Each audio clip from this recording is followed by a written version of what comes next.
tere, Lauri. Tere, Kristo. Pole ammu näinud. Näinud ei ole jah, suhelnud oleme nagu hääle ja kirjutamise teel, aga näinud ei ole tõesti ammu. Alustame kohe otsaga pihta, meil jäi pisikene paus ja plaan on, et nüüd tuleb natukene pikem paus. Jep. Võtsime seedimisaega ja vist on hetkel plaan, et siis laomees ja torumees lähevad tähtajatule puhkusele. Mitte, et kõik laotööd ja torutööd oleks tehtud saanud, aga lihtsalt neid töid on nii palju, et on vaja, ei jõua piisavalt lobiseda. Just, jah. Tööd on rohkem vaja teha, et enam ei ole aega rääkimiseks. Ma tegelikult mõtlesin selle peale, et viimane kord puhkus oli mul mitte umbes, vaid täpselt eelmise aasta jaanipäeva ajal. Et ma nii-öelda puhkuse päevi olen kasutanud pärast seda, aga see oli kõik konverentsi tegemiseks ja siis sai kõik otsa. Ja siis, kui olid need jõulud ja aastavahetus oli kuidagi hästi eelmine aasta, see aasta on ka vist. Aga ma ei võtnud neid nii-öelda üksikuid päevi sealt vabaks, et nii-öelda rohkem kui, või noh, vähemalt nädala aega tööst eemal olnud ma ei ole päris ammu. Ja noh, et me oleme teinud päris palju asju selle aja jooksul. Et siis vahepeal on vaja puhata. Jep. Mulle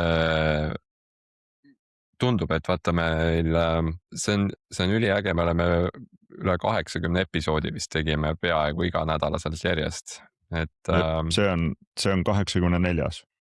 Aga see ei ole nüüd iga nädalaselt järjest, sest nüüd meil jäi paar nädalat ja 2 auku on sisse jäänud, jah. Aga jah, et mõnus selline järjepidevus, aga nüüd nagu me paar päeva tagasi tegelikult enne seda salvestust korra rääkisime, et päris hea on ka olnud korra see paus, et kõikide nende muude asjade vahelt, et tekiks selline hingamishetk.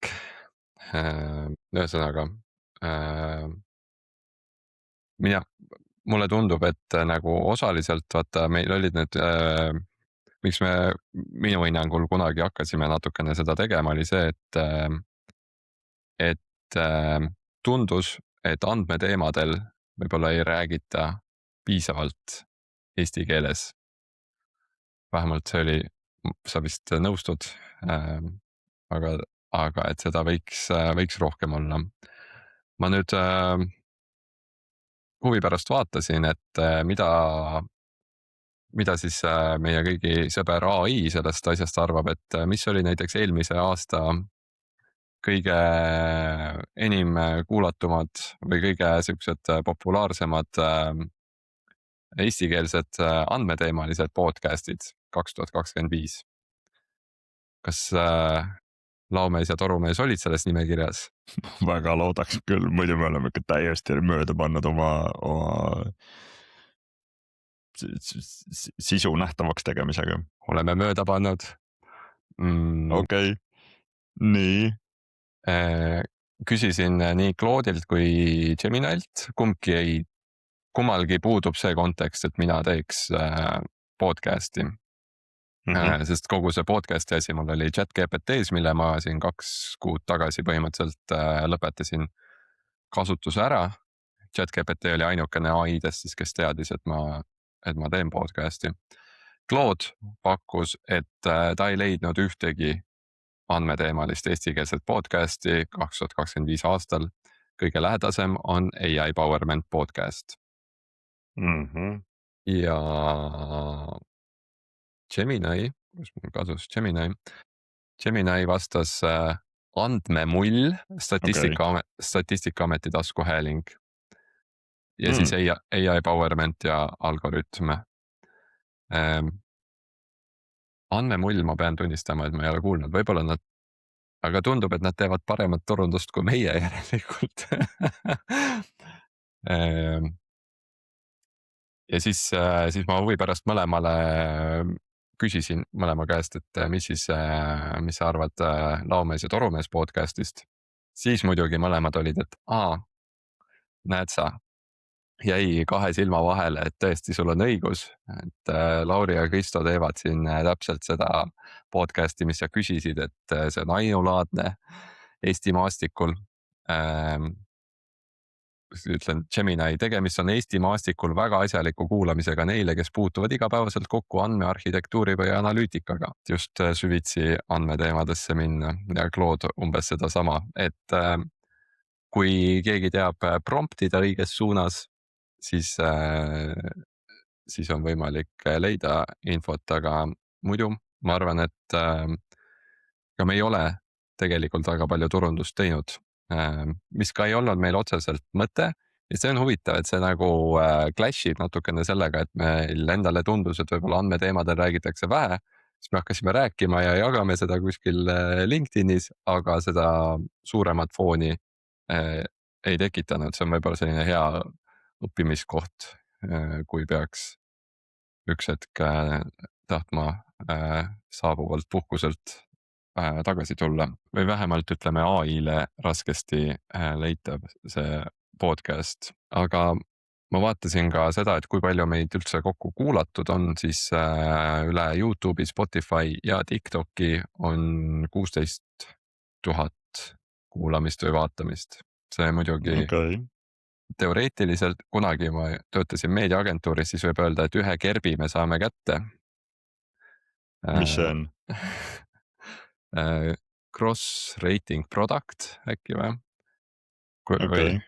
Jah, kui ma õigesti mäletan. See on põhimõtteliselt see, et üks kerp peaks olema see, et sul on 1% nii-öelda elanikkonnast, kogu mingi 4+ elanikkonda, midagi sellist.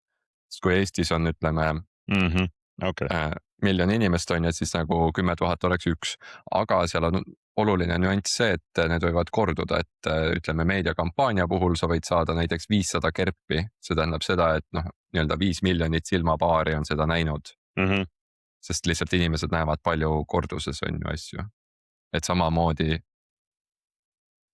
see ei ole unikaalselt. Teoreetiline maksimum justkui on 100 on ju, aga ei, teoreetilist maksimumi ei olegi, sellepärast et sa võid seda ühte reklaami näidata lõpmatu arv kordi ja see nii kaua, kuni keegi seda näeb, kogu aeg su kerpide arv suureneb, et see ei ole protsent, see ei ole nagu see mingi unique reach või mis iganes see muu asi seal oli, vaid see ongi selline summeeritud see, et sul võib olla, et sa saad 100 kerpi, aga tegelikult seda on ainult mingi 1000 inimest näinud lihtsalt 1000 korda, eks ole.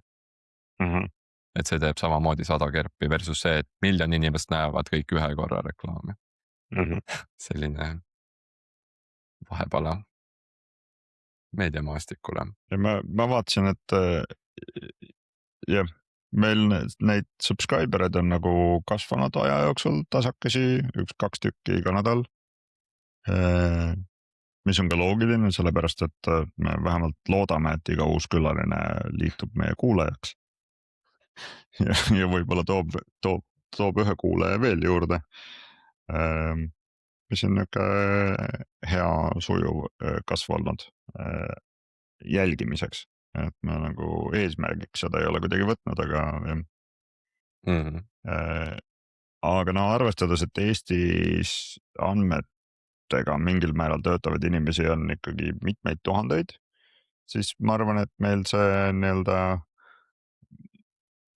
market penetration on suhteliselt okei. Jah, eriti kuna me ei ole ennast aktiivselt reklaaminud. Jep.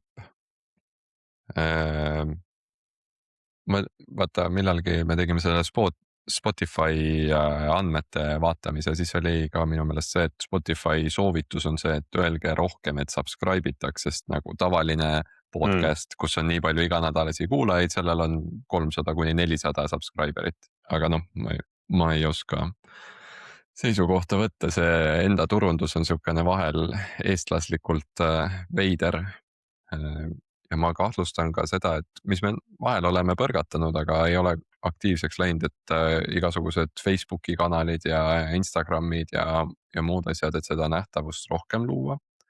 noh, TikTok'i oleme proovinud nii palju, et seal on need lühivideod meie episoodidest, mis osad on üllatavalt okeilt läinud. Ma vaatasin näiteks, kui Kerlin käis eelmine suvi külas ja sellel episoodil oli minu meelest üle 30 like'i TikTok'is.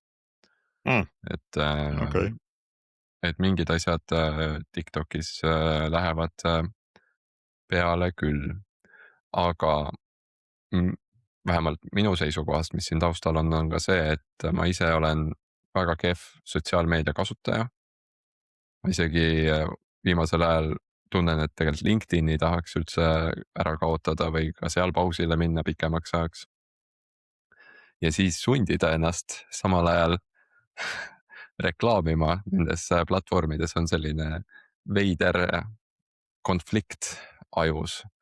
Et ühest küljest tunnen, et ma ei taha nendel platvormidel üldse aega veeta ja need ei kõneta mind otseselt ja siis teisest küljest justkui kasutada neid, aga noh, ma ei tea, selline see reklaami ja kommunikatsiooni elu vist on.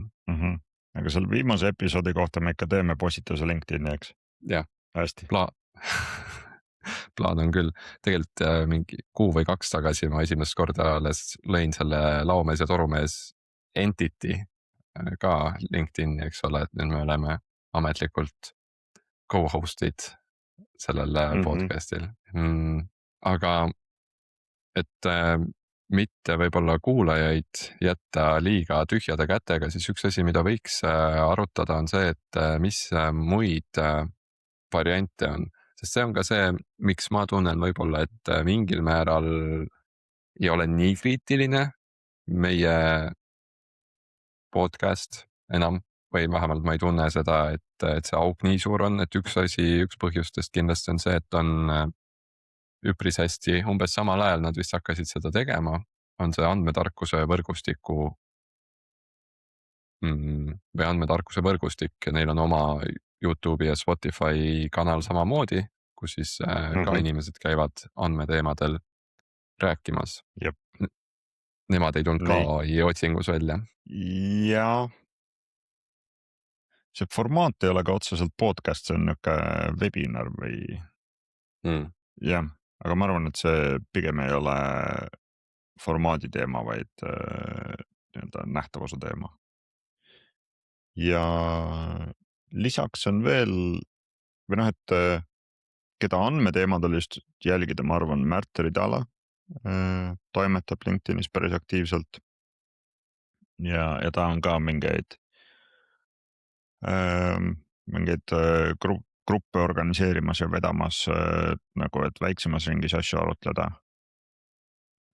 Aga mis on huvitavalt nagu, ma ei tea, kas käima läinud, ma arvan, et käima läinud on see Eesti.ai algatus.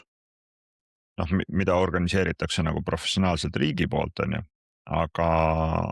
aga see grupp tundub seal nagu päris suur olema. Et osad need LinkedInis AI teemadel aktiivsed inimesed nagu Kerlin ja vist Priit Kallas ja teised veel on aeg-ajalt pilte postitanud ja seal on ikkagi mitukümmend inimest saab kokku, ma ei tea, kui tihedalt päris, aga seal on ka nii-öelda väga tuntud nimesid minu arust selles seltskonnas. Et käib niisugune aktiivne toimetamine. Mis nad seal teevad, sest mina neist väga ei tea, ma tean ainult seda, et see domeen sai liiga hilja ostetud, aga muud ma ei ole neist kuulnud.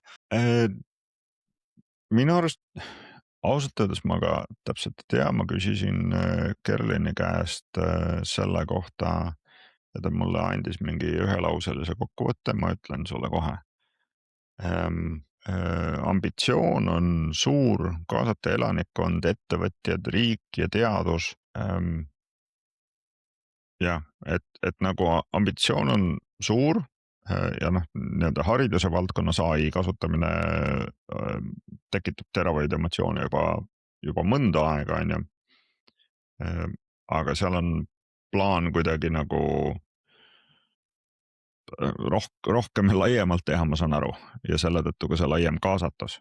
ma ei tea, kui hästi nad reaalselt nagu pildis on, et a la ma kuskilt uudistest otseselt ei näinud, et nad nii tihedalt koos käivad. aga toimetatakse ikkagi ja noh, ai kasutamine, et sa võid nagu kasutada, aga siis, kui reaalselt on vaja midagi analüüsida, siis ikkagi andmeteemadest ei saa üle ega ümber, et ma arvan, et see on üks veel üks selliseid kohtasid, kus see andmete teema on nagu loomulikul viisil kaasatud, ilma et seda peaks nagu eraldi trügima kuidagi. Jah, noh nii-öelda seoses selle sinu mõttega, et selles ajavahemikus selle 2 aasta jooksul alates sellest, kui me arutasime seda kuni tänaseni, et asjad on muutunud. Jep. Ürituste vaatest veel selles ajavahemikus toimus ka Tallinn Data Week, aga see praeguse plaani järgi samamoodi on puhkusel. Ma proovin tehniliselt korrektselt seda väljendada, et mina sel aastal ei korralda. Punkt. Selge. Jah. Väga poliitiliselt hästi vastatud. Selles mõttes, et on grupp huvilisi, kes midagi toimetab praegu veel täiesti mitte avalikult ja nii palju, kui ma hetkel tean sellest, siis ei ole see üldse kindel, et midagi toimub või et kui toimub, kas siis selle aastanumbri sees. Aga noh, see minu registreeritud domeen, ma lasin selle ära aeguda, nüüd on see uuesti registreeritud. Et noh, tundub, et võib-olla midagi tuleb, aga selgub. Okei. Selge. Põnev, siis peab silmad lahti hoidma. Lisaks konverentside poole pealt siis on ka see Äripäeva Big Data konverents, mis võiks olla üks asi, mis on iga-aastaselt nüüd juba mõningaid aastaid toimunud. Ürituste poolest veel, mis mul ette tuleb, mis on enam-vähem korrapärase regulaarsusega, on need Tartu Ülikooli andmeteaduse seminarid.